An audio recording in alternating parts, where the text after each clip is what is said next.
wheelchair-bound woman who was forced to crawl onto a plane is filing a lawsuit against American Airlines.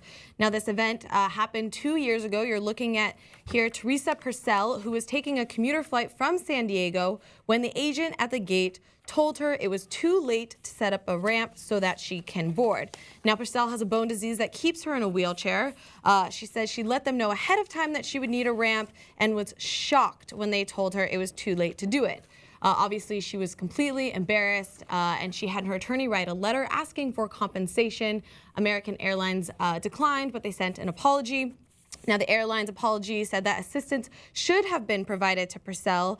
They believe their employees did not assist as they have outlined in their policies. Now, the lawsuit that is being filed here is requesting $2.5 million in total in a settlement, though Theresa Purcell's attorney, Christy Ho, indicates that if the case were to go to a jury, the woman who crawled onto the plane will seek between $6 and $8 million. I went, believe it or not, a little bit back and forth on this story, which there's not much back and forth here, you would think. But I thought, well, first of all, how much lead time did she give them for the ramp? Because there's an argument to be made, hey, listen, if you come to me 15 minutes before, I can't go get the ramp, right? So this is as I'm reading the story, I'm thinking these things in my head. And so maybe I understand your situation, but maybe you can take the next flight where we would have time to ramp. But based on the admission of the airlines now, no, she did give them enough advance time. So, and she says, the ramp was right there. Right there. It wasn't like they had to go to a different terminal and it would have delayed the airline or that particular flight by an hour or anything like that. Right. Hannah, given these fact circumstances, they are monstrously wrong. Totally. And I don't even understand. So they're saying that they were against the Department of Transportation non-discrimination basis, air travel provisions, whatever. So I looked a little bit into that. And so basically you were supposed to provide these services as long as it doesn't, really burden the aircraft. It wasn't going to make it late or anything like that. And no air crew is supposed to physically help you, like carry her or anything like that. They're not allowed to do that. But from a human standpoint, if you see somebody crawling upstairs, how can you possibly not help them and not assist them and just let them do this? Like, I just felt awful for her. You're watching her in this video for this local news program. She's crying. This is 2 hours after the event. She was completely humiliated. And I just don't understand as a human, even if it's not within protocol. Yeah, no, that's the best point. Because, look, under no circumstances do I let her crawl onto the plane. Okay. There is a circumstance under which, hey, you just told us you needed it. This flight's about to take off. You're late. Anybody who's late wouldn't be allowed on the plane. That's a circumstance I can understand. Right. Oh, my God, you're right. There's the ramp. Let me go get it for you right away. That I understand. Fine. That should have been how it went, right? But at a bare minimum, I don't care what the protocols, you have to help her to her seat. You cannot just let her crawl onto the plane. What's wrong with you? Look, this is when Republicans get mad at regulations.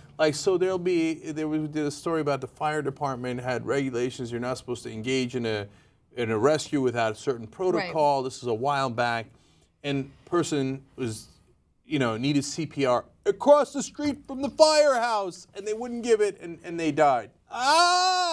Look, there's a point when you need to be a human being, and say, no, yeah, that's interesting. I'm willing, I'll take the bullet on it. If I'm going to get punished for carrying a handicapped person to her seat, I'm going to help her, right? You get a couple of people, do it in a reasonable way. Again, just do the ramp.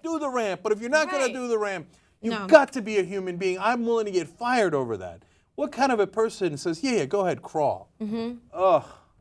Now, look, you can argue with the money that she's asking for. She's asking for $75,000 in compensation, basically. And then that extra $2.5 million for punitive. And she says, if I go to a lawsuit, then I'm going to ask for a lot more.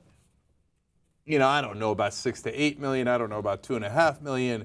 But I do know she's right. Yeah, she's definitely right. The money could go either way. But I still think, even though American Airlines was in the wrong, I still think as a passenger on that flight, I would have gotten off and helped her. Definitely. I mean, look, now we're putting it on the passengers a little too much. They didn't start the thing. I don't know how quickly they realized what was going on. Because oftentimes something will happen before you even realize Notice what's going on. That's right. But Having said that, I wish they would have noticed in time, and someone on that plane, there was 50 people on the plane, Right. someone or a couple of people on that plane actually helped her. Look, but beyond that, you have to remember the reason that there is punitive damages is that it's to send a message. If American Airlines just has to pay $75,000, like, that cost of doing business, let's move on with our lives, right? You pay $2.5 million, you're like, wait.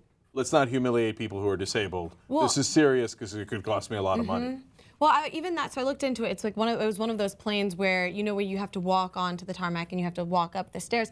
And I hadn't even thought about, until this point, until reading this story, how unfair that is for so many people who are flying.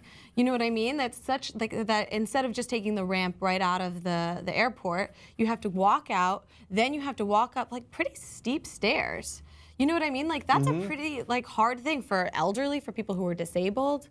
So that puts a lot of people at disadvantage. So that having these sorts of stories come to light really brings up a conversation, making a lot of these, I feel like simple transportation things a lot more accessible. Yeah, I totally agree with you. But the bottom line in all of it is, please be a human being. Yeah.